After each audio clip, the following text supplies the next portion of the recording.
Bonjour à tous. Aujourd'hui, j'ai le grand plaisir de vous présenter une spécialiste de la loi de l'attraction, plus exactement des enseignements du célèbre couple américain Esther et Jerry Hicks.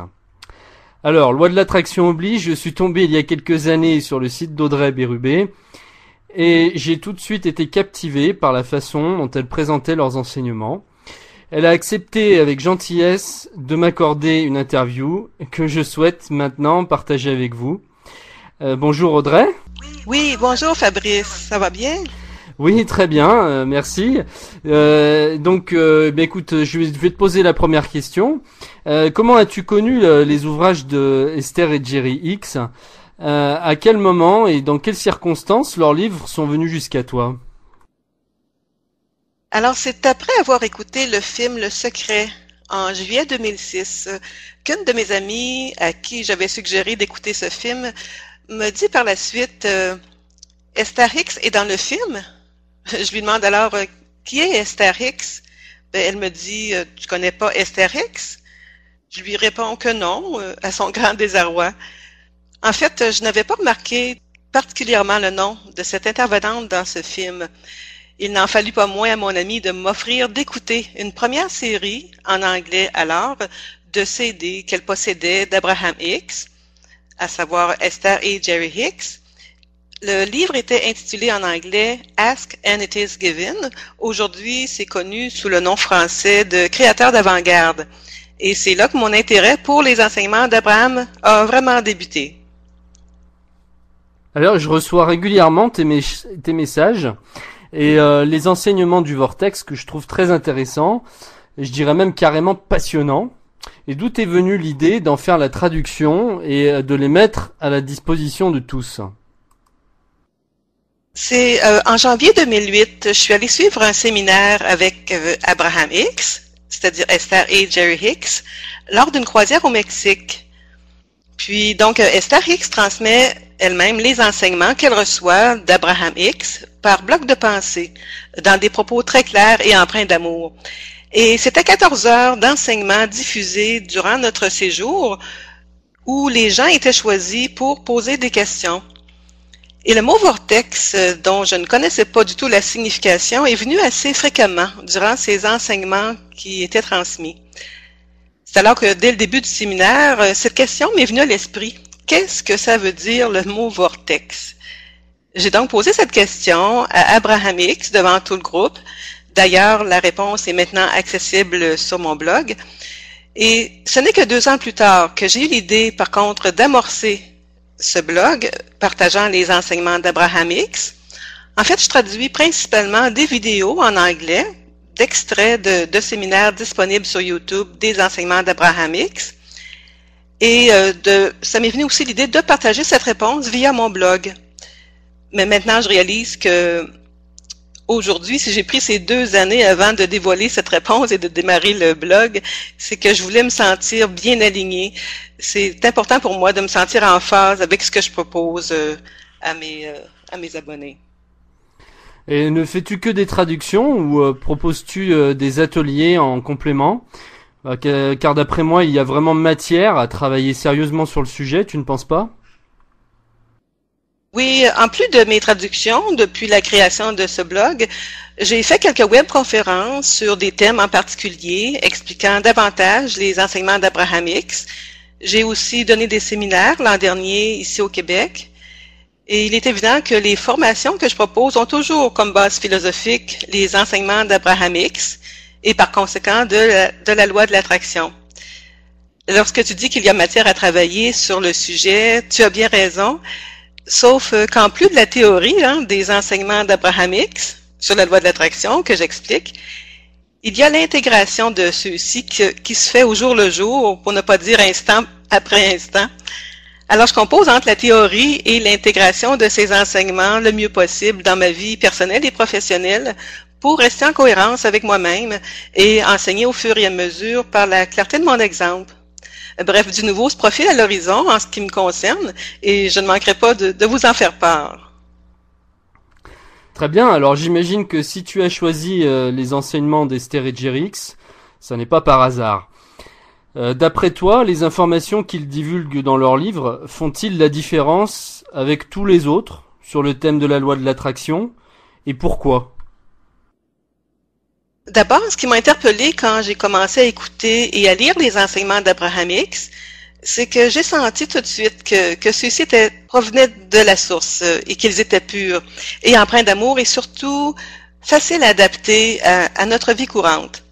Et c'est ce qui distingue, à mon avis, les livres d'Abraham Hicks de tous les autres sur le marché de nos jours, soit ce langage clair et cette énergie pure qu'on peut ressentir provenant de la source.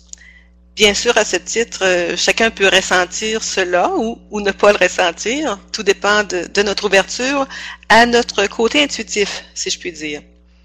Il faut préciser que les enseignements d'Abraham Hicks sont transmis par Esther Hicks et la façon dont cela se fait, c'est qu'Abraham, un groupe d'instructeurs non physiques visiblement évolués, envoie des blocs de pensée en une sorte de signaux radio à Esther Hicks, et que celle-ci les reçoit à un niveau inconscient et elle les traduit ensuite dans notre langage en leurs mots équivalents.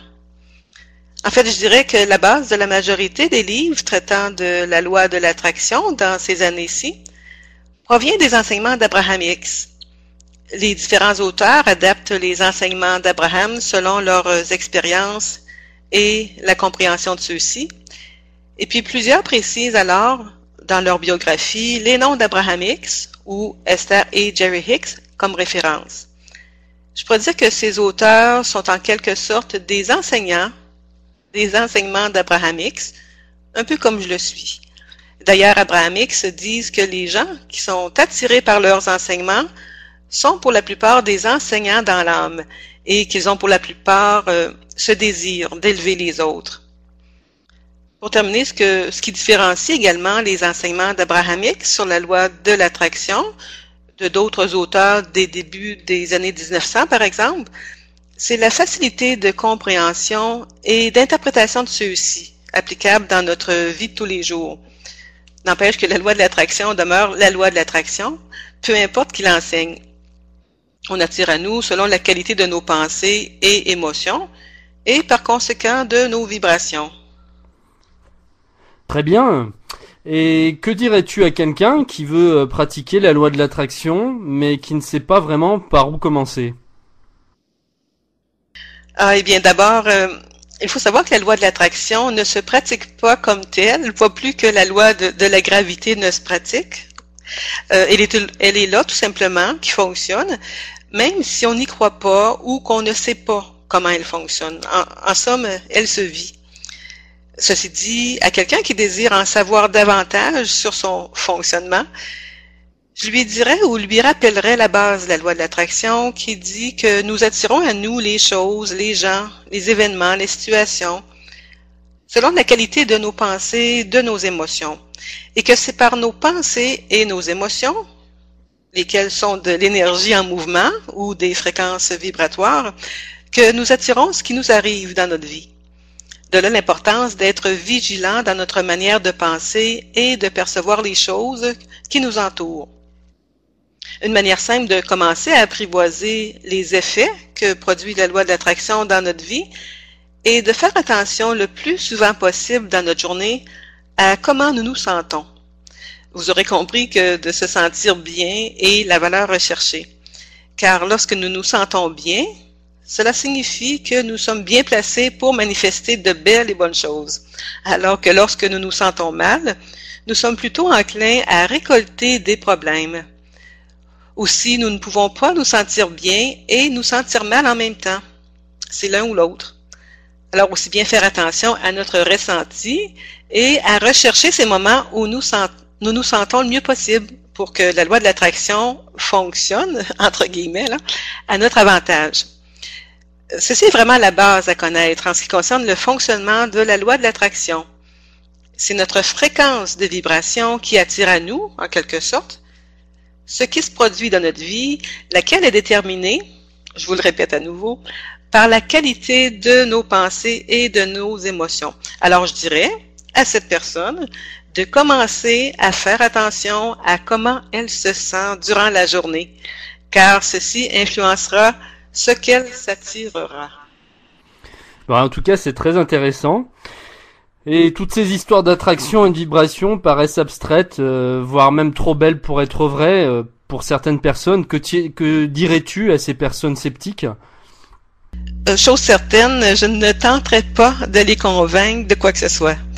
Je porterai simplement à leur attention que la loi de l'attraction est une des plus grandes lois qui régit l'univers et qu'elle est juste pour tout le monde. En effet, celle-ci réagit à notre fréquence de vibration et ce sont nos pensées et nos émotions prédominantes, lesquelles sont de l'énergie en mouvement, qui viennent affecter ce que nous attirons à nous. Et non qu'à constater, par exemple, que plus les gens parlent de succès, plus ils attirent le succès. Plus les gens parlent du manque ou de la maladie, plus ils attirent le manque ou la maladie. C'est aussi simple que ça. Pour expliquer davantage ce que je viens de partager, Fabrice, c'est que si les gens n'obtiennent pas ce qu'ils disent vouloir, c'est que leurs pensées et leurs émotions sont davantage concentrées sur le manque ou l'absence de la chose voulue. De là l'importance de faire attention à ce qu'ils pensent et encore mieux à comment ils se sentent et aussi à ce sur quoi ils portent leur attention. Nous revenons à la base des enseignements de la loi de l'attraction. Nous attirons à nous selon ce que nous pensons la plupart du temps. Ah, merci. Alors on parle sans cesse de cette fameuse année 2012 dans laquelle nous sommes carrément immergés. Penses-tu que le monde dans lequel nous sommes est en profonde mutation? À mon avis, et selon l'avis de plusieurs, oui, le monde est en profonde mutation, particulièrement en cette année 2012. Il y aurait une accélération énergétique et vibratoire en provenance des planètes et de notre système solaire en général. Ce que je retiens de mes lectures à ce sujet est que le monde, contrairement à certaines écoles de pensée, sera légèrement plus positif qu'il ne l'était, ayant atteint la masse critique lui permettant ce changement. Aussi, les personnes qui ne suivront pas cette vague de positivisme connaîtront apparemment des perturbations dans leur vie, faisant en sorte qu'elles vivront davantage avec des problèmes si elles demeurent dans leur inconscience. Pour terminer sur cette question de l'année 2012, il revient donc à chacun d'entre nous, à mon avis, de se faire sa propre idée sur le sujet. Selon la nature de nos pensées, nous attirerons en conséquence. Si nous pensons que l'année 2012 sera une catastrophe, il y a des chances que nous attirions les gens, les situations et les informations nous reflétant cette pensée. Au contraire, si nous pensons que l'année 2012 est l'année où des énergies supérieures de positivisme s'imprègnent sur notre planète et pour les années à venir, nous attirerons, selon la loi de l'attraction, les choses, les gens et les événements en conséquence de cette pensée. Alors, laquelle de ces deux options, quand tu y penses, Fabrice, te fait te sentir le mieux? Hein? Ceci devrait être un bon indicateur du choix à faire, à mon avis. Oui, effectivement. Alors maintenant, nous allons aborder le thème qui dérange. Il s'agit de l'argent. Alors, j'imagine que chaque personne ici sur cette terre aimerait connaître l'abondance. Comment y accède-t-on? Y a-t-il un mode d'emploi qui fonctionne à 100%? Car si tu l'as, je pense que nous ferons de toi la femme la plus riche de la planète. Alors, Fabrice, je vais te faire une confidence. Tout le monde vit dans l'abondance, c'est vrai. Pensez un peu, la personne riche financièrement vit dans l'abondance d'argent, par exemple. Celle qui a beaucoup d'amis vit dans l'abondance d'avoir plusieurs amis, puis je pourrais continuer la liste.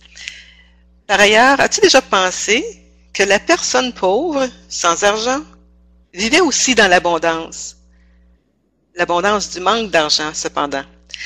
Tu vas peut-être dire que c'est couper les cheveux en quatre, comme on dit chez nous, mais cela n'empêche pas que c'est la vérité. L'abondance est partout. Tout dépend de là où nous portons notre attention. Mais je comprends ici ce que tu fais allusion au fait que tu crois que les gens veulent vivre dans l'abondance d'argent. Alors, tu demandes comment accéder à l'abondance? Eh bien, à mon avis, il s'agit en premier lieu de définir pour nous ce que signifie l'abondance. Car 50 000 $ ou 50 000 € pour certains, c'est l'abondance. Pour d'autres, c'est rien du tout car leur portefeuille global représente des millions de dollars ou d'euros. Et à partir de cette définition, nous pouvons mieux établir si nous sommes dans l'abondance ou non. En fait, tout est relatif dans la vie. Ceci dit, pour moi, la richesse est un état d'esprit, car je sais qu'il y a des gens qui vivent dans l'abondance d'argent et qui se sentent pauvres, ayant peur de perdre leur argent, de se faire voler, d'en manquer, etc. Tandis que d'autres vivent sans le sou et se sentent riches, préférant s'identifier à leur état d'être intérieur, sachant qu'ils auront toujours suffisamment de ce dont ils ont besoin au moment où ils en auront besoin. Et j'adhère complètement à cet énoncé. Bien que je dise que pour moi, la richesse est un état d'esprit, cela ne signifie pas que je n'aspire pas à la richesse et au surplus d'argent dans ma vie, bien au contraire. Pour moi, devenir riche signifie en avoir plus que nécessaire et pouvoir aider et contribuer dans la vie des autres encore davantage. Et quand on y pense bien, et j'imagine que tu as déjà entendu cela, Fabrice, ce n'est pas tant le fait de vouloir devenir riche qui compte, mais la personne que nous devenons dans la quête de cette richesse. C'est Jack Canfield, un des intervenants dans le film Le Secret, qui disait que l'argent faisait davantage de qui nous sommes déjà. Alors, si nous sommes quelqu'un qui se sentons pauvre, peu importe le montant d'argent en banque, avoir plus d'argent ne nous apportera pas la sécurité. Par contre, si nous sommes quelqu'un qui croit en ses capacités de réussir, de pouvoir contribuer dans la vie des autres, sans avoir peur de manquer d'argent, c'est ce que nous deviendrons, une personne fière de contribuer dans sa propre vie, bien entendu, et dans la vie des autres. Alors pour moi, quelqu'un qui recherche ce sentiment de richesse, c'est quelqu'un qui recherche cette divinité en lui. C'est comme ça que je l'interprète. Quelqu'un qui dit « je veux vivre dans l'abondance d'argent », c'est quelqu'un qui dit, pour moi, « je recherche ma capacité de manifester ma divinité ». Pour pouvoir vivre dans ce sentiment d'abondance en permanence, à l'intérieur de moi et à l'extérieur par le fait même. Et peu importe les situations que cette personne manifestera, elle se sentira bien et en harmonie, car elle aura pris conscience de cette divinité qui l'habite toujours, peu importe les circonstances qu'elle rencontrera dans sa vie. Et je termine en repositionnant ta question initiale, Fabrice, qui était nous allons aborder le thème qui dérange, l'argent. Et tu disais, j'imagine que chaque personne ici sur cette terre aimerait connaître l'abondance. Comment y accède-t-on? Y a-t-il un mode d'emploi qui fonctionne à 100%? Alors, en résumé, et à mon avis, et selon les enseignements sur la loi de l'attraction, c'est le sentiment de se sentir riche, avant même d'être riche, que nous devons rechercher et cultiver si nous voulons attirer la richesse et d'argent et de bien d'autres choses. Nous ne pouvons attirer à nous ce dont nous avons le sentiment de manquer. Ce n'est pas ainsi que la loi de l'attraction fonctionne. Quand nous nous sentons pauvres, nous ne pouvons attirer la richesse. Tout comme quand nous nous sentons gros, nous ne pouvons attirer la minceur. Et cela est notre travail, entre guillemets, comme disent Abraham Hicks. De faire en sorte de maintenir en notre esprit ce sentiment de richesse ou ce sentiment d'être comblé sur tous les plans. Nous devons, comme ils disent, le conjurer, faire tout en notre pouvoir pour maintenir ce sentiment, peu importe les circonstances extérieures. Et ainsi, nous nous renforçons intérieurement et pouvons ainsi attirer la richesse vers nous. C'est là le mode d'emploi, à mon avis, Fabrice, et j'y crois fermement. En fait, je continue d'y travailler constamment et joyeusement. Eh bien, merci pour cette réponse très très approfondie. La physique quantique fait de plus en plus le pont avec la loi de l'attraction. C'est le cas par exemple du physicien russe qui a écrit le best-seller Transurfing, que peut-être certaines personnes connaissent. Penses-tu que la recherche scientifique va faire une grande avancée dans ce domaine ces prochaines années, Ou penses-tu qu'il y a encore du chemin avant que la loi de l'attraction n'apparaisse comme une évidence? Je dois te dire, Fabrice, que je ne m'intéresse pas suffisamment au domaine de la science pour pouvoir répondre précisément à cette question. Il y a Greg Braden, ce scientifique et visionnaire qui, je crois, ne doit pas laisser les tenants de la science indifférents par toutes ses recherches et les exposés qu'il fait. Je me permets tout de même de penser, suite à ta question, qu'il n'est pas loin le temps où la loi de l'attraction sera considérée comme une évidence pour les scientifiques. Je crois que c'est même déjà commencé. Déjà là que la physique quantique, entre autres par les travaux de ce physicien russe dont tu fais mention, se propage de plus en plus au sein de la population, ce qui aura un impact majeur au sein de la conscience des gens et sûrement des scientifiques encore sceptiques. D'accord. Eh bien, pour terminer, quel conseil donnerais-tu qui, d'après toi, ferait toute la différence dans la vie d'une personne afin qu'elle attire dans sa vie ce qu'elle souhaite plutôt que le contraire? Le meilleur conseil que je pourrais donner serait de rechercher à se sentir bien le plus souvent possible, ce qui implique d'avoir des pensées et des émotions de qualité supérieure, c'est-à-dire l'appréciation, la joie, l'enthousiasme, l'amour, la bonté, etc., afin d'attirer davantage dans sa vie ce qu'il veut et qui lui fait se sentir bien, plutôt que ce qu'il ne veut pas et qui lui fait se sentir mal. Et ça, peu importe les circonstances extérieures. D'ailleurs, tout se joue dans notre imagination et tout est une question de perception. Cela demande un certain effort au début, je vous le concède, surtout dans le monde dans lequel nous vivons. De là l'importance de porter notre attention sur ce que nous désirons et qui nous fait bonne impression et nous fait nous sentir bien, plutôt que de regarder les malheurs de ce monde qui nous font nous sentir mal. Bref, en commençant par surveiller la qualité de notre humeur, qui est le résultat de la manifestation de notre état d'esprit, nous sommes sur la bonne voie pour attirer davantage de ce que nous voulons plutôt que ce que nous ne voulons pas. Alors pour terminer, Fabrice, cette entrevue, je tiens à te remercier de m'avoir permis de m'exprimer au travers les réponses à tes différentes questions que j'ai trouvées bien songées. On avait dit une dizaine de questions, c'est ce qui vient de se terminer. Alors j'espère que mes réponses pourront éclairer tes lecteurs et les auditeurs évidemment. Et comme j'aime le préciser dans mes conférences, eh bien, prenez ce qui a résonance en vous dans ce que je viens de vous partager et laissez faire le reste. Il n'y a que vous qui écoutez aujourd'hui qui savez ce qui est bon pour vous. Alors, merci à vous tous pour votre bonne attention et au plaisir. Merci Fabrice. Eh bien écoute, merci beaucoup à toi Audrey pour cette interview très riche qui je pense va intéresser très certainement toutes les personnes qui vont l'entendre.